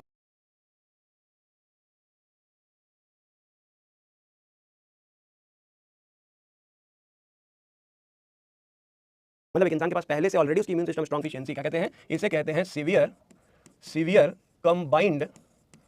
Combined immuno deficiency, जो कि एक तरह की प्राइमरी इम्यूनो डेफिशिएंसी। आपने एड्स में पढ़ा है, HIV में पढ़ा है कि वो भी एक इम्यूनो डेफिशिएंसी, लेकिन वो HIV इन्फेक्शन जो होता है वो सेकेंडरी इम्यूनो डेफिशिएंसी। मतलब एक इंसान के पास पहले से ऑलरेडी उसकी इम्यून सिस्टम स्ट्रॉन्ग थी, लेकिन पैथोजन जब बॉडी में आया तो इम्यून सिस्टम कमजोर हो जाती है और कई सारी बीमारियां हो जाती हैं, एड्स हो जाती है।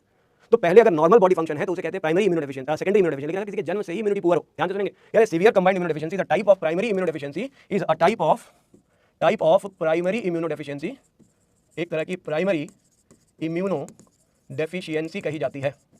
ये एक तरह की प्राइमरी इम्यूनो डेफिशिएंसी है जहां पे इम्यून सिस्टम जो होता है, हमारी इम्यून सिस्टम की जो सेल्स होती हैं वो जेनेटिक डिसऑर्डर, मतलब एक तरह का जीन डेफिशिएंसी है, gene deficiency due to deletion. ये कह रहे हैं एक म्यूटेशन का रिजल्ट है ये, जिसे हम जीन डेफिशिएंसी कहते हैं। म्यूटेशन जिसे पॉइंट म्यूटेशन कहते हैं, कह रहे हैं ये एक तरीके का पॉइंट म्यूटेशन है, जीन डेफिशिएंसी है, जिसे हम कहते हैं ADA जीन। कौन सा जीन डेफिशिएंट है? कह रहे हैं एक ऐसा जीन जो कोड करता है एडिनोसिन डीएमिनेज नाम के एंजाइम को। तो याद रखेंगे ADA जीन का मतलब gene which codes for enzyme adenosine deaminase.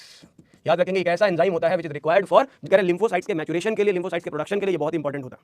तो लिम्फोसाइट किसी की बंद तो जा रही है, बट मैच्योर सेल्स का फॉर्मेशन नहीं हो पा रहा है। तो पेशेंट में जो आर्मी सेल्स है, जो मैच्योर आर्मी सेल्स, उसकी डेफिशिएंसी हो जाती है। तो याद रखेंगे जो B एंड T सेल्स है मैच्योर, तो ऐसे केस में जिस इंसान के ADA जीन डेफिशिएंसी होती है उनकी डेफिशिएंसी हो जाती है of both mature B lymphocytes and T lymphocytes.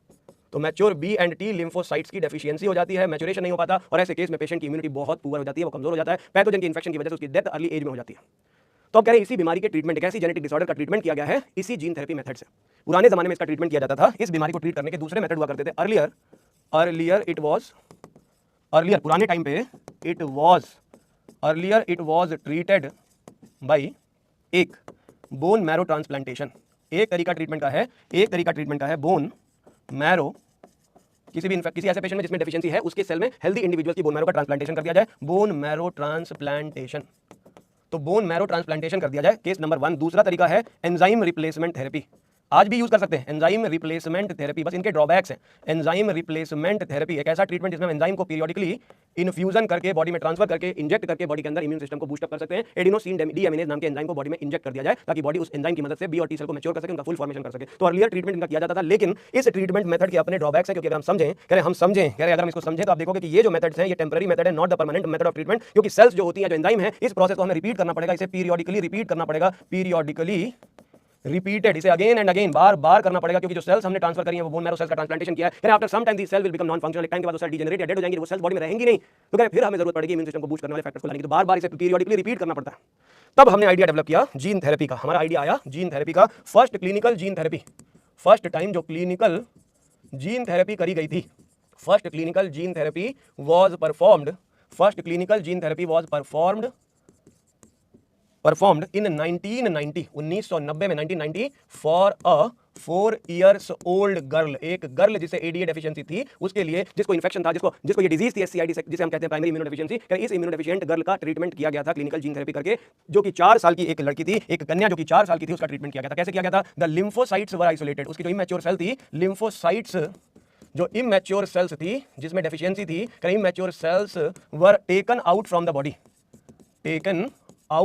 Body, उस पेशेंट की बॉडी से, फ्रॉम द बॉडी, उसकी सेल जो इमैच्योर लिम्फोसाइट थी, उन सेल्स को बाहर निकाला गया, लिम्फोसाइट्स को लिया गया, एंड ADA जीन, अ फंक्शनल, उसके बॉडी में एक functional ADA gene, by using cDNA, complementary DNA का इस्तेमाल करके उसकी सेल के अंदर, लिम्फोसाइट के अंदर वाज ट्रांसफर्ड। जैसे कि हम पहले भी जानते हैं, फॉर एनिमल सेल्स हम यूज करते हैं जो वेक्टर, जो रिट्रोवायरल वेक्टर्स होते हैं, एडिनोवायरसेस होते हैं, वो यूज किए जाते हैं। Was transferred by using retrovirus as vector. तो रिट्रोवायरसेस की मदद से, जिसे डिसआर्म्ड पैथोजन बना करके लिम्फोसाइट में उस फंक्शनल ADA जीन को ट्रांसफर किया गया। जब वो सेल्स उसके अंदर वो जीन आ गया, उसके अंदर उसने अडेप्ट कर लिया, now this functional ADA gene containing cells are transferred, these transformed cells are now transferred into the patient for treatment. तो उस पेशेंट को ट्रीट करने के लिए हमने एडीए जीन को सेल में डाल दिया। अब ये एंजाइम बॉडी में प्रेजेंट जीन रहेगा तो एंजाइम बनेगा तो सेल मैच्योर होगी। बी और टी सेल मैच्योर होने का मतलब आर्मी सेल स्ट्रांग रहेंगे, आर्मी सेल स्ट्रांग रहेंगे तो इम्यूनिटी स्ट्रांग रहेगी, और इम्यूनिटी अगर स्ट्रांग रहेगी तो डिजीज के होने के चांसेस मिनिमाइज हो जाएंगे। तो ऐसे करके हम ट्रीटमेंट करते थे, कह पुराने टाइम में इनका इस्तेमाल करते थे, आज भी कर सकते हैं। बस इनकी प्रॉब्लम ये है कि इन्हें बार बार रिपीट करना पड़ेगा। लेकिन वहीं एक और चीज आप देख सकते हो, इस मेथड में भी आप देखो लिम्फोसाइट्स मैच्योर सेल हमने ट्रांसफर करी है, लिम्फोसाइट को मैच्योर करने के लिए ट्रांसफर करा, और ये लिम्फोसाइट भी अमर नहीं होती है, सारी सेल्स अमर नहीं होती, मोर्टल सेल्स होती हैं। आप लिख सकते हो since the somatic cells are mortal cells, जो बॉडी सेल्स होती हैं somatic cells are mortal cells, mortal cells होती है। एक दिन मौत आनी है, आएगी, एक दिन जान जानी है, जाएगी, एक ना एक दिन सभी सेल्स को मरना है जो बॉडी की सोमैटिक सेल्स है वो मर जाएंगी। तो कह रहे क्या ये परमानेंट ट्रीटमेंट है? नहीं, ये परमानेंट मेथड ऑफ ट्रीटमेंट नहीं हो सकता। ये वन ऑफ द मेथड हो सकता है। मतलब आपसे कोई पूछे कि जीन थेरेपी, कह रहे कि अगर आपसे पूछे कोई कि एससीआईडी का ट्रीटमेंट कैसे कर सकते हैं, आप कह सकते हो एससीआईडी का ट्रीटमेंट, कह रहे एक तरीका ये है ट्रीटमेंट करने का, एक तरीका ये है ट्रीटमेंट करने का, एक तरीका ये है, 3 तरीके हैं ट्रीटमेंट करने के। लेकिन तीनों से हमें परमानेंट सोल्यूशन नहीं मिल रहा है, क्योंकि ये उन सेल्स में ट्रांसफर किया जा रहा है जो सेल कुछ दिनों के बाद मर जाएंगी। इसे भी बार बार रिपीट करना पड़ेगा, इसे भी रिपीट करना पड़ेगा, इसे भी रिपीट करना पड़ेगा, बार बार। ये इनके चैलेंजेस हैं। तो क्वेश्चन उठा कि परमानेंट सोल्यूशन क्या है? परमानेंट सोल्यूशन क्या है? तो याद रखेंगे एनसीईआरटी की लाइन ही इंपॉर्टेंट है। याद रखेंगे कि if the ADA gene is, अगर वो जो ADA जीन एडिनोसिन डीएमएनएस का जीन है, इज कह रहे किसी पेशेंट में जिसमें पॉसिबिलिटी है कि इसे जेनेटिक डिफिशिएंसी हो सकती है, फैमिली हिस्ट्री से पता कर सकते हैं, पेरेंट की हिस्ट्री से पता कर सकते हैं कि इसमें भी ADA जीन डिफिशिएंसी हो सकती है। तो कह रहे if the ADA gene is transferred in our body, in the body of patient, transferred during, किसी भी पेशेंट में if it is transferred during early embryonic stage, कौन सी स्टेज में? Early embryonic stage. तो अर्ली एम्ब्रियोनिक स्टेज में या embryonic stage से पहले जर्म सेल स्पर्म या ओवम में ट्रांसफर कर दिया जाए, जिसे हम कह सकते हैं स्टेम सेल जीन थेरेपी या stem cell gene therapy, stem line gene therapy है ये। कह रहे हैं हम अगर इसे स्टेम सेल्स में, जो एम्ब्रियोनिक स्टेम सेल्स होती हैं, जो प्लूरीपोटेंट या टोटीपोटेंट सेल्स होती है, जिसमें एबिलिटी होती है पूरी बॉडी सेल बनाने की, अगर हमने स्टेम सेल्स की थेरेपी या स्टेम लाइन जीन थेरेपी करी है, जर्म लाइन जीन थेरेपी करी है, सोमैटिक सेल थेरेपी नहीं कर रहे, हम कह रहे हैं सोमैटिक सेल में ट्रांसफर करेंगे, कुछ दिन के बाद मर जाएंगे, हम ऐसी सेल में ट्रांसफर करें जो अर्ली एम्ब्रियोनिक स्टेज में अगर ट्रांसफर कर दिया जाए, स्टेम सेल में ट्रांसफर कर दिया जाए, तो it could be a permanent cure. Permanent cure इसे कहते हैं। तो कह रहे हैं अगर परमानेंट क्योर का क्वेश्चन पूछा जाएगा तो याद रखेंगे एससीआईडी का परमानेंट क्योर है अगर एडीए जीन को एम्ब्रियोनिक स्टेज में ट्रांसफर कर दिया जाए तब। ट्रीटमेंट तो हम ऐसे भी कर सकते हैं, ट्रीटमेंट तो हम इन दोनों मेथड से भी कर सकते हैं, लेकिन इनके चैलेंजेस हैं, सेल्स मोर्टल है, कुछ दिनों के बाद मर जाएंगे, तो इसलिए हमें बार-बार पेशेंट को इन सारे रास्तों से गुजरना पड़ेगा, बोन मैरो ट्रांसप्लांट बार-बार करना पड़ेगा, हमें एंजाइम रिप्लेसमेंट, एंजाइम का इंजेक्शन बार-बार देना पड़ेगा, या फिर हमें इस जीन थेरेपी में एम्ब्रियो अडल्ट बनने के बाद बार-बार हमें सेल्स को बाहर निकाल करके उन्हें बार-बार ट्रांसफर करना होगा, या कल्चर्ड सेल को बार-बार बॉडी के अंदर ट्रांसफर करना पड़ेगा। ये प्रोसेस रिपीटेड परफॉर्म करना पड़ेगा। इन सब को अवॉइड करने का बेस्ट टेक्निक है, अगर इसे हमने सस्पेक्ट किसी सस्पिशियस पेशेंट में पहले ही डिटेक्ट कर लिया जाए कि उसको एडीए जीन डेफिशिएंसी है, एससीआईडी होने के चांसेस हैं, तो उसकी अर्ली एम्ब्रियोनिक स्टेज में ही हम उस जीन को ट्रांसफर कर सकते हैं, जो कि इसके लिए परमानेंट क्योर की तरह काम करेगा। और एनसीईआरटी की लाइनों में वही सारी बातें लिखी हुई हैं जो मैंने आपको यहाँ बताई हैं। आप देखोगे कि वही सारी कहानियां यहाँ पे लिखी गई हैं। क्या है? If a person is born with hereditary disease, अगर कोई इंसान जेनेटिक बीमारियों के साथ अगर बॉर्न हुआ है तो can be corrected by gene therapy. The gene therapy is an attempt to do this. Gene therapy is a collection of method that allows the correction of gene defect that has been diagnosed in a child or embryo. Here gene is inserted into the person cell and tissue to treat disease. Correction of the genetic disorder involves the delivery of a normal gene into the embryo और individual to take over the function और compensate the non functional. जिसके body में non functional gene है, जिसके body में वो gene है ही नहीं, म्यूट कर चुका है, ऐसे डिलीटेड जीन, ऐसे म्यूटेटेड जीन के करेक्शन के लिए gene therapy is the option. पहली बार ये क्लिनिकल जीन थेरेपी 1990 में की गई थी 4 साल की गर्ल के लिए, that was adenosine deaminase deficiency treatment, SCID के लिए किया गया था। And this enzyme is crucial for immune system, function के लिए बहुत जरूरी है, बी और टी सेल के फंक्शन के लिए बहुत जरूरी है। The disorder is caused due to deletion of the gene. याद रखेंगे म्यूटेशन में डिलीशन का एक टाइप है, एडिनोसिन डीएमिनेज की डेफिशिएंसी हो जाती है। In some children of ADA deficiency treated by bone marrow transplantation and enzyme replacement therapy. मतलब ये मेथड भी है ट्रीटमेंट के, in which functional ADA gene is adenosine deaminase is given. यहां पे हम एंजाइम दे रहे हैं बॉडी में through the patient by injection, but the problem with these approaches that they are not completely curative. Complete cure इनसे भी available नहीं होता। As the first step toward the gene therapy, lymphocytes patient की body से निकाला जाता है, उसे कल्चर किया जाता है और उसे इन्फेक्ट किया जाता है एडीए जीन कंटेनिंग सीडीएनए के साथ विद रिट्रोवायरल वेक्टर। फिर इसे लिम्फोसाइट में ट्रांसफर कर दिया जाता है और धीरे-धीरे इसे वापस फिर रिटर्न कर दिया जाता है पेशेंट बॉडी में। However as these cells are not mortal, याद रखेंगे ये इमोर्टल नहीं है, ये मोर्टल सेल्स होती हैं, इनका भी दिन आएगा और वो मर जाएंगी। इसलिए हम क्या करें, अगर हम इसका ट्रांसप्लांटेशन या ट्रांसफर करें, अगर हम इसे ट्रांसफर करें ड्यूरिंग अर्ली एम्ब्रियोनिक स्टेज, तो याद रखेंगे this can be a permanent cure. And most important question याद रखेंगे, ये कई बार पूछा हुआ है नीट में, मोस्ट इंपॉर्टेंट क्वेश्चन है, बट आपको जो बातें बताई हैं ध्यान रखनी है। पहली चीज तो ये जीन थेरेपी करते क्यों हैं, दूसरा फर्स्ट क्लिनिकल जीन थेरेपी कब की गई थी और किसके ऊपर की गई थी, और bone marrow transplantation enzyme replacement therapy are the method of treatment, but वो बेटर नहीं थे, तो इसलिए हमने उसे परमानेंट क्योर के लिए कब यूज किया, when it is transferred during embryonic stage, early embryonic stage. तो ये आप देखोगे बायोटेक्नोलॉजी का एप्लीकेशन जो मेडिसिन की फील्ड में है वो ये है। एक हमने पढ़ा आपका इंसुलिन का, दूसरा हमने मोस्ट इंपॉर्टेंट पढ़ा जीन थेरेपी। इसके बाद बस कैलेंडर है, थियरेटिकल पार्ट है, कुछ भी समझने का नहीं है। मॉलिक्यूलर डायग्नोसिस आएगा, ट्रांसजेनिक एनिमल्स आएगा और एथिकल इश्यूज आएगा, चैप्टर फिनिश हो जाता है। मतलब अब आपके पास जो रह गया है वो है केवल थ्योरी, एनसीईआरटी के कुछ पॉइंट जो आपको मैं बता दूंगा नेक्स्ट क्लास में। ये चैप्टर फिनिश हो जाएगा, पीवाईक्यूज कर देंगे और ये चैप्टर एंड हो जाएगा। तो नेक्स्ट क्लास जो आपकी होगी उसमें इस चैप्टर को हम फिनिश कर देंगे। क्या है इसके बाद? इसके बाद मॉलिक्यूलर डायग्नोसिस, मतलब बीमारियों के डायग्नोसिस में कैसे इसका इस्तेमाल किया जा रहा है बायोटेक्नोलॉजी का। मॉलिक्यूलर डायग्नोसिस में आप देखोगे कि कई सारी ऐसी बीमारियां हैं जिनका ट्रीटमेंट अगर हम पहले कर ले तो उनका क्योर आसान हो सकता है। बहुत सारी बीमारियों में पता ही नहीं चलता कि इन्फेक्शन हो गया, जैसे वायरस की एंट्री हो गई हमें पता ही नहीं, बैक्टीरिया की एंट्री हो गई हमें पता ही नहीं। नॉर्मल पुराने जमाने में पुराने टाइम से हम करते चले आ रहे हैं ब्लड यूरिन एनालिसिस, लेकिन ब्लड यूरिन एनालिसिस या सीरम एनालिसिस आप देखो तो ये तभी पॉसिबल है, इनसे रिजल्ट आने की पॉसिबिलिटी तभी है जब आप हेवीली इन्फेक्शन हो चुका है आपकी बॉडी में, वायरस या बैक्टीरिया का लोड बॉडी में बहुत बढ़ चुका है, तब ये मेथड कारगर है। भाई वायरस बॉडी के किसी सेल में है, ब्लड और यूरिन में ही नहीं है, तो कहां से डिटेक्ट करोगे?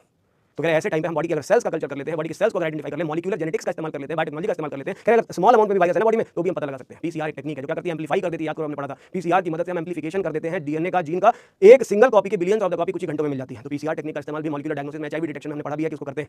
एलाइजा टेक्निक है, एलाइजा एंजाइम और एंटीबॉडी, और ये जो पढ़ते हो antigen antibody interaction based lock and की।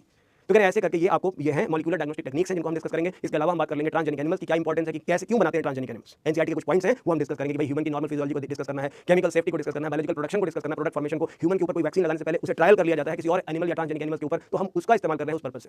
और लास्ट में आता है एथिकल इश्यूज कि आप इतने सारे एक्सपेरिमेंट लिविंग ऑर्गेनिज्म पे कर रहे हो, लिविंग ऑर्गेनिज्म का इस्तेमाल करके ह्यूमन की लाइफ को तो आप बेटर बना रहे हो, लेकिन क्या इन लिविंग ऑर्गेनिज्म के इस्तेमाल से नेचर का डैमेज भी कर रहे हो, जो प्रोडक्ट्स बना रहे हो उससे नेचर का कितना नुकसान होगा। इन सारी बातों को ध्यान में रखते हुए हम एथिकल इश्यूज का चर्चा करते हैं कि कितनी क्या पॉलिसीज बनाई जाए कि जो प्रोडक्ट बने वो नेचर को नुकसान भी ना पहुंचाए और उस प्रोडक्ट से हमारा बेनिफिट भी हो। तो ये करके हम नेक्स्ट क्लास में इस चैप्टर को फिनिश कर देंगे। कुछ क्वेश्चन कर लेते हैं फटाफट से, जाते जाते कुछ सवाल लगा लेते हैं ताकि हम जाने से पहले कुछ प्रैक्टिस हो जाए और फिर लास्ट क्लास में चैप्टर को एंड कर देंगे। Which organism is held responsible for causing root knot disease, बहुत आसान सवाल है। मेलोइडोगाइनी इनकॉग्निशा का नाम हमने सुना है, root knot disease in tobacco plants cause करता है ये, तो आंसर हमारा सेकंड बन जाता है। इसके बाद अगर आप देखोगे which gene encode the protein to control bollworm infection in the cotton plant, तो कॉटन बोलवर्म में आपने पढ़ा हुआ है cry 2AB and cry 1AC, तो ये दोनों ही हो जाएंगे correct. Both 1 and 2 best option बनेगा, फोर्थ ऑप्शन बनेगा। इंपॉर्टेंट क्वेश्चन है, ध्यान रखेंगे। What does BT in BT toxin represents, BT का मतलब क्या है, बायो टेररिज्म तो नहीं है, बैसिलस टूरिनजेनेसिस हो सकता है, बाकी सारे गलत हो जाते हैं, तो आंसर हमारा सेकंड बनेगा, बेस्ट बनेगा, बेस्टम बेस्ट बनेगा। कह रहे हैं select the incorrect statement, RNA silencing takes place in all eukaryotic organism with cellular defence, सही बात है। RNA requires silencing mRNA binding to complementary double strand RNA, सही बात है। Complementary nucleic acid could be form from mobile genetic element, ये भी ठीक लग रहा है। Ti gene, Ti plasmid nematode specific gene has been used in RNA, I नहीं, यहाँ एमआरएनए बोला है, ये देखो यहाँ फंस गया मामला, इसको थोड़ा जल्दबाजी में हमने देख लिया है, लेकिन आप ध्यान देंगे यहाँ पे क्या है, using RNA requires the silencing of mRNA by binding to single stranded DNA लिखा है, सिंगल स्ट्रैंडेड डीएनए लिखा है, ये गलत है। RNA requires silencing of mRNA by binding of complementary single stranded RNA molecule, जहां पे हम याद करो अपने पढ़ा था डबल स्ट्रैंडेड आरएनए का इस्तेमाल करके हम एमआरएनए साइलेंसिंग करते हैं। तो सिंगल स्ट्रैंडेड आरएनए जब डबल स्ट्रैंडेड आरएनए बन जाता है तब जाकर के ये होता है, मतलब हम डीएनए मॉलिक्यूल का इस्तेमाल यहां नहीं कर रहे, तो आंसर जो इनकरेक्ट बनेगा वो सेकंड बनेगा। पहला ऑप्शन फिर से देख लेते हैं एक बार, RNA takes place in all eukaryotic organism as a cellular defence, correct है। RNA requires silencing of mRNA by binding of complementary single stranded जो आरएनए मॉलिक्यूल है वो होगा, डीएनए नहीं होगा, इसलिए रॉन्ग हो जाएगा, करेक्ट आंसर हो जाएगा second option. Complementary nucleic acid could be form from mobile genetic element transposons, correct है। Nematode specific gene have been used, ये भी सही है, तो हमारा आंसर सेकंड ही बेस्ट होगा, यही करेक्ट होगा। Which gene controls transcription of chain A and B required for human insulin? Which gene controls? तो याद रखेंगे यहाँ पे हम यूज करते हैं बीटा गैलेक्टोसाइडेज के लिए लैक Z यूज करते हैं। क्या यूज करते हैं? लैक Z नाम का जीन हमने क्या किया है, मॉडिफाइड, ये ध्यान रखेंगे कंफ्यूजन ना हो इसलिए मैं बता दे रहा हूँ यहाँ पे, मॉडिफाइड PBR322 को एज अ वेक्टर यूज किया जाता है, मॉडिफाइड PBR322 को एज वेक्टर यूज किया जाता है रिकॉम्बिनेंट डीएनए टेक्नोलॉजी में इंसुलिन प्रोडक्शन के लिए। उस PBR322 में नॉर्मली जैसे हम जानते हैं PBR322 में नॉर्मली एक तरफ एम्पीसिलिन रेजिस्टेंस होती है, क्या होती है, एम्पीसिलिन रेजिस्टेंस होती है, और दूसरी तरफ टेट्रासाइक्लिन रेजिस्टेंस होती है, ये तो हमने PBR322 में पढ़ा। इसको हमने क्या किया, इसको हमने मॉडिफाई कर दिया है, मॉडिफाई करके इसमें एम्पीसिलिन रेजिस्टेंस के साथ हमने लैक Z रखा है, लैक Z वाला जीन रखा है, जो कि कलर के बेसिस पे, ब्लू व्हाइट सिलेक्शन के बेसिस पे इसका इस्तेमाल किया जाता है, ब्लू व्हाइट सिलेक्शन के बेसिस पे इसका इस्तेमाल किया जाता है, तो इसलिए हमने as selectable marker beta galactosidase वाले जीन लैक Z को इंट्रोड्यूस किया है, आंसर बनाएंगे सेकंड ऑप्शन। तो आप देखो आज की क्लास यही हो जाती है, समाप्त हो जाती है। आज हमने जो डिस्कस किया है टॉपिक, उसमें से आपको आज क्या करना है, आपको एक बार फिर से उठानी है क्लास को, एक बार फिर से मेरी रिक्वेस्ट है आपसे कि एक बार जरूर पढ़ें। फर्स्ट स्टेप में आप नोट्स को देखेंगे तो आपको कंसेप्चुअल अंडरस्टैंडिंग आ जाएगी, फिर एनसीईआरटी पढ़ें और फिर अपने मॉड्यूल के क्वेश्चंस और डीपीपी जरूर सॉल्व करें। ये डेली की प्रैक्टिस और कुछ दिनों का खेल और रह गया है, बस आप इसको कंप्लीट कर लेंगे, आपका चैप्टर हो जाएगा एंड और आपका जीवन हो जाएगा बिल्कुल सफल। आपका जो प्रण था वो हो जाएगा पूरा, नीट 2024 का एग्जाम करोगे आप, क्रैक फोड़ करके आओगे। तो आरएनए आई और हमने मेडिसिन की बात करी है, मेडिसिन में कुछ और पॉइंट्स को डिस्कस करके नेक्स्ट क्लास में इसको फिनिश कर दिया जाएगा, ठीक है बेटा जी। तो यही बता लेते हैं आज की क्लास में, यही टाटा बाय बाय करते हैं, अगली क्लास में फिर मुलाकात होगी, इस चैप्टर को फिनिशिंग टच देंगे, फिनिश कर देंगे, एंड करेंगे और वहां पे कुछ पीवाईक्यू भी लेकर के आएंगे। तो पढ़ते रहें, मुस्कुराते रहें, जय Hind, thank you so much.